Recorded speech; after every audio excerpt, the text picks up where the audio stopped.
Hey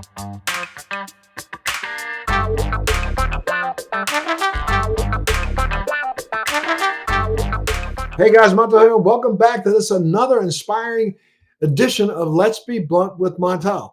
And today we have a really great guest with us today. Today we're going to be diving into the Delaware cannabis scene to uncover the strides and struggles of cannabis reform within the state. Joining us is a remarkably dedicated cannabis reform advocate who has tirelessly worked with NORML's Women's Alliance and has been at the vanguard of cannabis policy reform in numerous states. Let's get straight into the heart of this important conversation. Zoe Patchell, welcome to Let's Be Blunt with Montel. Thank you so much for having me on. This is such an honor. I'm really grateful for this opportunity and invite. No, thank you so much for being a part of the show today. Well, why don't you tell us a little bit about your background, where you're from, where you grew up, what you're doing. Just give me the highs of Zoe Patchell. Yeah, so I'm originally from the Los Angeles area in California, but I grew up outside Philadelphia. I'm a community organizer. I'm a criminal justice reform activist. I've been a cannabis consumer for 29 years. I'm a canna tourist and cannabis connoisseur for the last 16 years. And I'm the executive director and co-founder of Delaware Cannabis Advocacy Network. And we're an all-volunteer organization that's been focused on repealing the civil and criminal penalties for cannabis, implementing criminal justice reforms for those that have been adversely impacted by prohibition, and to create a fair, equitable, competitive, and consumer-friendly market here in the state of Delaware. What prompted, what started your activism, and then how did your journey begin? Well, it's somewhat of a long story. My journey to advocacy just seems to be my path in life, as many of my defining moments in life have been centered toward cannabis in one way or another, starting with my mother, who was diagnosed with a brain tumor in 1989 after being misdiagnosed by another doctor. And I was 8 years old when she was diagnosed with an inoperable glioblastoma that caused terrible seizures. And she was given roughly 6 months to a year to live, and she began radiation treatment. And I just remember at 8 years old, after just a few weeks of her being diagnosed, there was a very strange conversation that was very much out of the norm for things that my mother talked about. And she sat me down and she told me about how marijuana was a medicine for people, and how it helps people that are suffering from seizures and different types of ailments and things like that, but specifically centering around the seizures. And I just remember being so confused because, this is the height of the Nancy Reagan just say no era. And, that's what, my generation was really inundated on. And it was just such a strange conversation. Like I said, that was so out of the norm for my mother. It was just something that really stayed with me. And I didn't ask a lot of questions. I don't even know if I would know the right questions to ask at that point. But it was something that just really kind of stuck with me for a long time. And then eventually her cancer did go into remission. And she ended up living 5 years after the initial diagnosis. But unfortunately, the cancer came back. And when it returned, she began chemo treatment. And then just simply began withering away. I just remember her having trouble eating.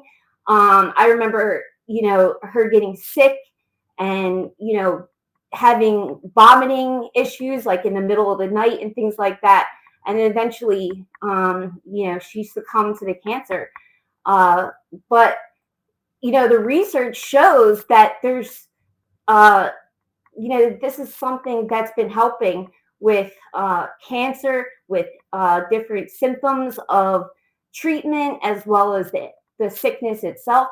And, there's research going back to 1970s. And I've heard you talk about Dr. Meshulam before. His research shows that this helps with cancer. There's definitely some type of interaction with tumors and cannabis. And specifically, there's a study going back to 1974 that says THC specifically helps with glioblastomas. So I started what I called the Just Say No library, where I compiled this research, published by PubMed.gov, National Cancer Institute, and all of these research articles to try to educate people about this plant. Because there's been just so much misinformation for so long. And even if you don't believe that it helps with cancer or, some of the other ailments that come along with that, it would help somebody, maintain body weight to be able to fight the cancer. So that's been a huge element for my advocacy. But then also fast forwarding into my teen years after my mother died, I was suffering with things like anxiety, depression, insomnia, and a lot of other things that cannabis has helped with. And I was initially, when I was initially diagnosed with anxiety and depression, it's just the same thing that most people experience with doctors giving them, pharmaceuticals to maintain these symptoms. And I just felt like I was a zombie. I couldn't function. So cannabis has replaced all of those medications for me. And it allows me to function. It allows me to maintain my symptoms with anxiety, and has, completely gotten rid of insomnia for me. I don't even suffer with that anymore. So it's so important for me to educate people about the truth about this plant, considering there's so much misinformation about it. And then, of course, on top of me consuming cannabis for anxiety, depression, things like that, I ended up running into some trouble at 17, and I had a cannabis offense conviction. So the combination of all that, plus then when I got into college, the education behind the endocannabinoid system and why this is an effective treatment for anxiety, depression, and the plethora of other ailments that this helps with. So it's really important for me to try to educate people, so they learn what's really going on with this plant and not listen to the decades of misinformation that's out there. Well, thank you so much for sharing your story about your mom. And we're sorry, our prayers go out to you and your family. I know it's a while back, but still, thank you so much for sharing. And I think, make sure that our viewers understand Zoe is not saying that in any way, shape, or form the cannabis was curing her mother, but it was helping her deal with her symptoms. And there is research out there that does show some efficaciousness involving cannabis and other cannabinoids, not just THC, but other cannabinoids when it comes to battling cancer. I think, the recent acknowledgement by the FDA and Health and Human Services indicating that they now have found that there are valid medical uses for cannabis. That's the reason why they wrote letters off to the DEA asking them to reschedule recently. And, I think hopefully within the next, year or so, the DEA may respond to that and do what's right and change the schedule of cannabis, at least do that as a minimum to allow for its use. Now, you have been working diligently in Delaware to try to help, move legislation forward and help Delaware launch a robust medical cannabis program. Why don't you give us a snapshot of what's going on in Delaware and where does it stand right now? Yeah, so Delaware has made some significant progress over the last 12 years. Delaware actually legalized medicinal cannabis in 2011, but there were a number of issues with implementation. We had the governor at the time, Governor Markell, did not support cannabis legalization or medicinal cannabis, and ended up unilaterally stalling that program, which caused a host of problems. There were patients without safe access for a significant period of time. Finally, that program did start to get implemented in a very slow manner. And in between all that, we had, a number of legislative success including decriminalization, as well as some amendments to the Medical Cannabis Act of 2011. And the entire time, we were also working on adult use legalization, along with expungements for those that have been impacted by prohibition. And that effort took 10 long years, including statewide mobilization, as well as our coalition. And a lot of work went into that. Literally thousands of Delawareans across the state. I had the opportunity to work with amazing organizations like National Normal, members of Drug Policy Alliance, Marijuana Policy Project, and we built a coalition of over 20 local organizations here in the state of Delaware to help usher in that reform. And it's being called by some of our national allies as one of the hardest fights for legalization up until this point, where we didn't have voter initiative. So all the laws here in Delaware have to pass through the legislature. And with cannabis legalization, Delaware state constitution required that bill have a supermajority vote threshold on top of going through the legislature. And we simply did not have a supportive governor, and House leadership wasn't supportive either. And we had a number of state agencies that fought that measure for a long period of time, despite the fact that we had significant public support for legalization. So finally, after, like I said, 10 long years, we finally passed a cannabis legalization bill. And so that cannabis legalization bill, is that a medical legalization or is that a adult uses? Yeah, so the medical bill passed in 2011. The adult use bill passed in April of last year. So we don't even have a full year of adult use legalization here in the state of Delaware. We were the 22nd state to legalize, and that bill went into effect in April of last year. Wow. And so currently, is there a adult, well, are there two systems going on, or one? What's going on? Right now, there's only one system. There's only the medical cannabis program in terms of safe access for cannabis. They're working on implementation right now.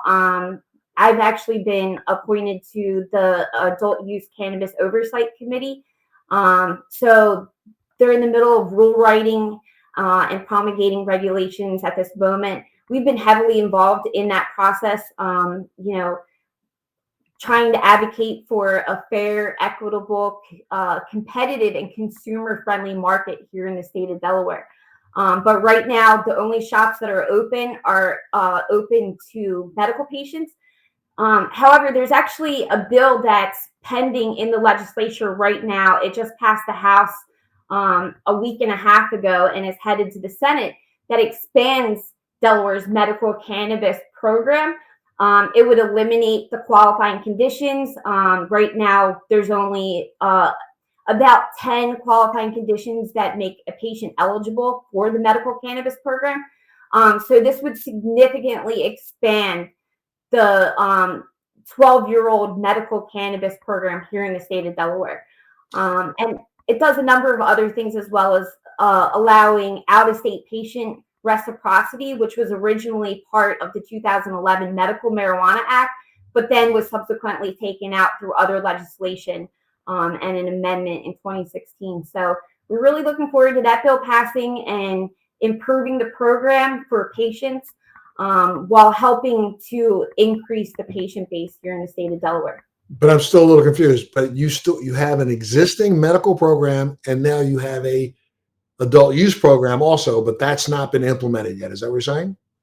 Yes. So the medical program has been up and running essentially since 2015. The adult use legalization bill just passed April 2023, and we're in the middle of promulgating the rules and regulations. And one of the big things, and this is interesting because I don't think a lot of people realize, is the adult use legalization bill creates a tax on the purchase of cannabis, whereas the medical program doesn't tax the patients, obviously, for the medicine.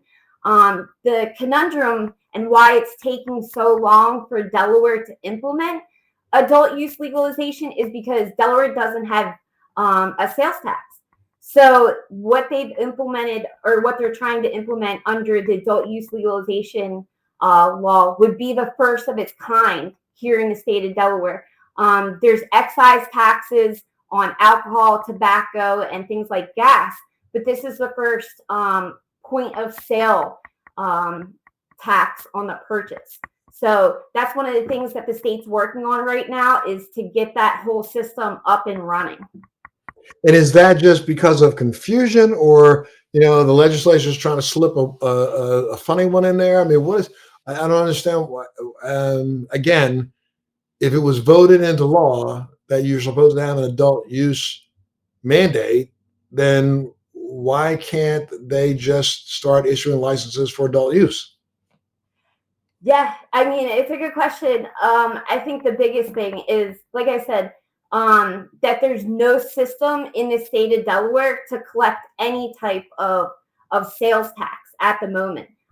So the Department of Finance here in the state of Delaware is absolutely insisting that it's going to take until fall of this year to create the system that would collect the taxes on the point of sale for adult use purchases. And so that's one of the things that we've really been pushing back on. Obviously, we did not have a supportive governor, and the Department of Finance, is under the marching orders of the governor. So it's one of the things that we've been asking a lot of questions. Why does it take so long here in the state of Delaware when other states have done this in significantly less time? And the answer that we're getting is that it's going to take at least till fall of 2024 to create the tax system in order to collect the taxes. So, and clearly there must be some organization or group that's fighting against that tax system even being created. I mean, did the governor make a mandate? When it was passed into law that you would have an adult use market, did that, whatever that referendum, did that include taxes or sales tax? It did? Yeah. So, well, that's what I was saying earlier about Delaware doesn't have voter referendum. So the law had to pass through the legislature. And there was a number of things that had to be included in that bill. We basically for 10 years fought for this bill to pass, and there was a number of concessions that were made and things like that. But one of those concessions being made was to allow for taxes. Well, yeah, I think Delaware followed most of the other states. Delaware's tax on the purchase is actually the lowest tax in the entire country, next to Maryland, which I think has like a 10 or 13% tax. And Oregon just recently dropped their tax. I think it's like 10%. Delaware's is set at 15%. Obviously, we would want that to be lower or non-existent, but I don't think our legislature was going to pass a piece of legislation that didn't include a tax for legalization. In fact, a lot of the members that were hesitant towards legalization, that was basically the only reason they've signed on to this. So it's all about greed, typically, and we've seen a lot of that greed happen here in the state of Delaware. There's been a number of things that are happening, including with existing medical dispensaries fighting against adult use legalization, including just ending the civil and criminal penalties. So it's definitely been. Wait, why would the medical facilities be fighting against that? I don't understand. Well, one of the concessions that was made over the years is that they wouldn't get what's called first mover privileges. And after that was taken out, where they wouldn't be able to sell to adult use consumers before the rest of the market opens, before anybody else got licensed, then they turned around and started fighting against adult use legalization here in the state of Delaware, including coming out and publicly opposing the measure during committee hearings. In fact, I heard the same thing just happened in Pennsylvania just 2 days ago. So it sounds like Delaware is not unique in that. where now medical dispensaries are going on the record and saying, keep arresting people for simple possession until you get this market up and running.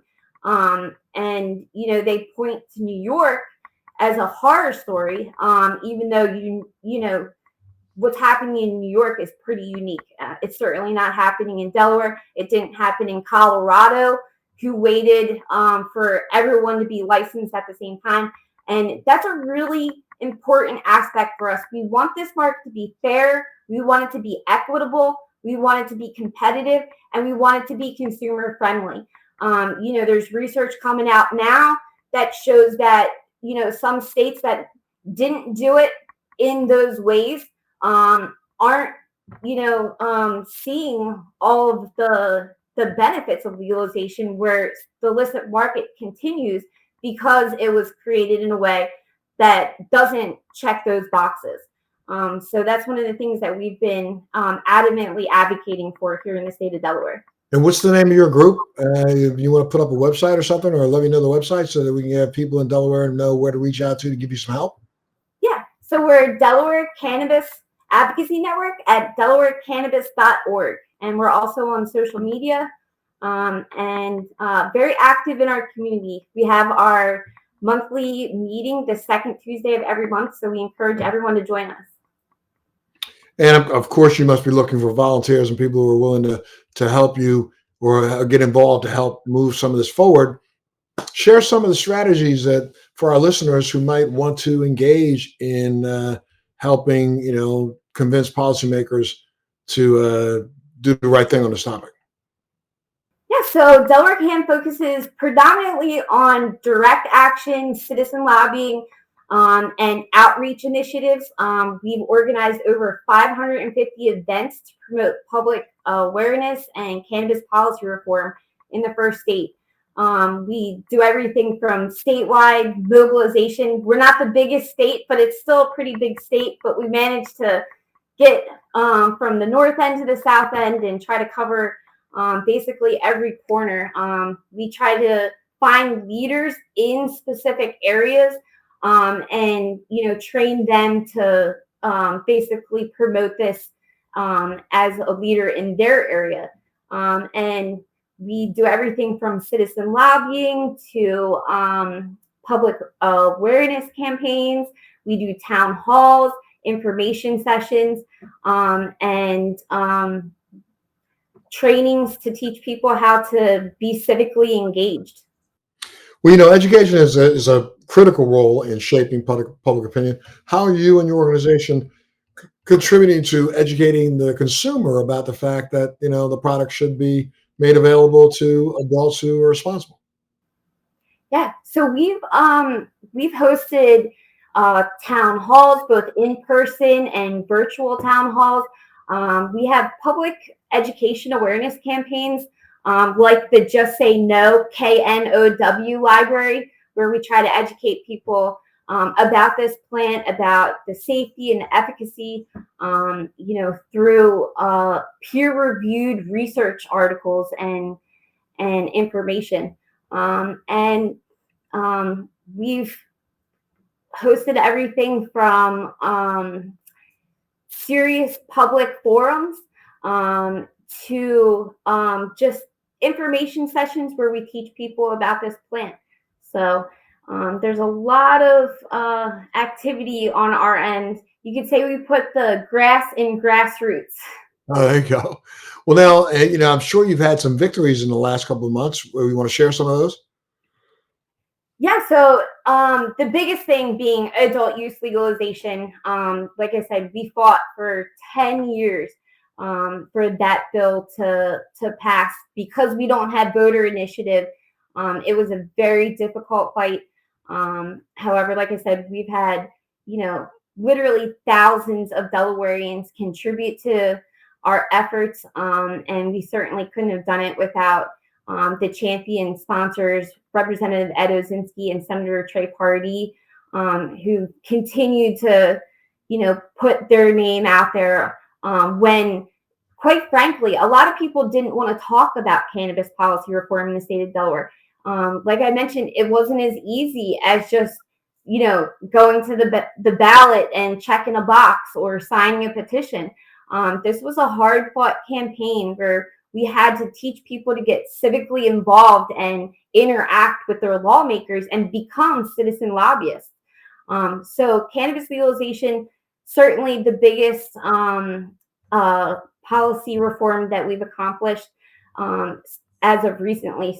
Like I said, we've also passed a medical cannabis amendment to the 2011 Medical Marijuana Act through the House. We're looking for that bill to go through the Senate here soon. And we're working on other things like expanding expungement, just generally expanding consumer rights, including home cultivation, depenalizing public consumption, and creating public consumption establishments in the state of Delaware. And so, what are you looking for over the next couple of months? You were talking about the fact that they've got to finally get the rules correct about taxation, but what other things are you working on right now on the horizon that you need to have some people come in and help you with? I think home cultivation certainly is one of the biggest things, along with expanding expungements. So those are the two things that we're focusing the most on. But the rule writing and the regulations certainly is a process that we need to be heavily involved in. So we've been working on making recommendations to make sure that the new market that is implemented is a fair, competitive, and consumer-friendly market, as well as other consumer rights like increasing the possession limits. Right now, it's still a misdemeanor arrest to even have an ounce and a gram. So anything over an ounce is still a misdemeanor arrest. There's a number of things that we need to work on to continue to promote cannabis policy reform here in the state of Delaware. But those are the three big ones. And I mean, from a public standpoint, you were saying that overwhelmingly it seems like you have public support. Have you done polls in the state and published that information so that the legislators know that their constituents are, or their the potential voters are paying very close attention to this? Absolutely. That was something that luckily there was the University of Delaware that did public polling early on, and it just showed a consistent, strong public support for cannabis legalization. And we also were fortunate enough to work with Marijuana Policy Project, who funded some public polling, especially on a district level for some of the lawmakers that we were having problems with signing on to this piece of legislation. So, I mean, all of it shows that, the significant amount of support for cannabis legalization. And there's actually a civic poll on civic.com that actually shows that legalization support has gone up here in the state of Delaware post legalization. So we're hoping to use, some of those numbers to promote this further reform efforts. And just as I know you've been focused in very closely to what's going on in Delaware, but put your crystal ball on, and from a national perspective, let's say that we just saw what President Biden did yesterday in literally, I think, either exonerating or expungement for anyone who has had a federal cannabis arrest for possession, not necessarily for possible distribution, but at least he's moved in that direction. Do you think the Fed's rulings will have impact on Delaware on what you're trying to accomplish there? Absolutely. I mean, I think the federal state conflict is one of the biggest impediments to further cannabis policy reform, not just here in the state of Delaware, but across the country. I know that here in the state of Delaware, our lawmakers used federal prohibition as a reason to not support cannabis legalization, and wanted Congress to act first. And I think you and I both know that that's just simply not going to happen. What happened with alcohol prohibition was about half of the states had, repealed the Volstead Act when alcohol prohibition was repealed and the 21st Amendment was passed on a federal level. And I think that's the same thing that's going to happen on a federal level here. There's obviously been some great progress with, what President Biden is pushing for, and there's been some small progress made, with some of the narrative surrounding cannabis on a national and federal level. But I think that what we're really going to see is, these victories on a state level, which will help, usher in, the end of But right now we're at, 38 states in the District of Columbia. So we're well beyond half the states that have passed some sort of cannabis law, and the Fed still seems to be dragging its feet, even with things like just happened yesterday. I mean, there still seems to be some foot dragging going on. What do you think? When do you think there may be a change at the federal level? Or do you think there will be one? Well, for us, we're calling for descheduling. And that's something that we're working on here in the state of Delaware. We're, getting constituents to contact our lone at-large representative and our 2 senators. And we're actually working on a rally for the next few months to call on Delaware's own President Biden, to continue this progress and specifically to call for descheduling. I think, Schedule 3 is the wrong answer because it still, has a host of legal implications, especially for states on an adult use level. It would continue the state-federal conflict with the president's home state, Delaware, who's now legalized cannabis for adults 21 and older. So we're calling for descheduling. And like I said, we have a rally that we're working on for May 4th to call for descheduling. Okay. All right. Good to know. I know you've been, I guess, been in your organization been trying to utilize digital platforms and social media to help impact. Explain what you guys are doing in that way. Yeah. So interestingly enough, we were mostly in person prior to COVID. All of those events that I told you about, the town halls, the public forums, the educational campaigns, door knocking, all of that was in person prior to COVID. Luckily, now we have reestablished a lot of our in-person activities, but we have a lot of virtual activities as well. And we're actually hosting a listening session next week to try to get feedback from consumers in the state of Delaware to help us make our own recommendations for the adult use legalization regulations that are being written at this moment. So we use Zoom regularly for our information sessions, for our monthly meetings. So anybody can join us, and we try to utilize virtual platforms as much as possible because we're not a very big state, but we're big enough, and the virtual platforms allow us to come together, quicker and more effectively than a lot of the in-person events and things like that. You may not be a big state, but you are the home state of the president, the current president.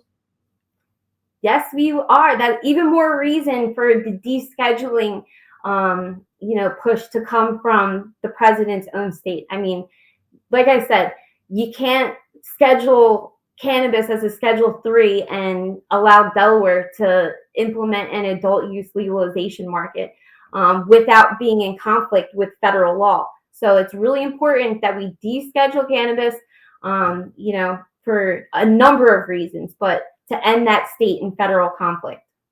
Thank you so much, Zoe, for being a part of the show today and sharing your experience and your advice with us. It's great. I mean, your efforts in pursuing and pushing forward the cannabis advocacy agenda in Delaware are genuinely admirable. So congratulations to you for what you've been doing. And for those interested in following Zoe's work or joining forces with the Cannabis Bureau of Delaware and NORML, we will include links and resources in the episode's description to let you know where to go. So I want to thank you so much for being a part of the show. I want to remind all of you out there that there is value in educating not only the public, but yourself. So stay informed.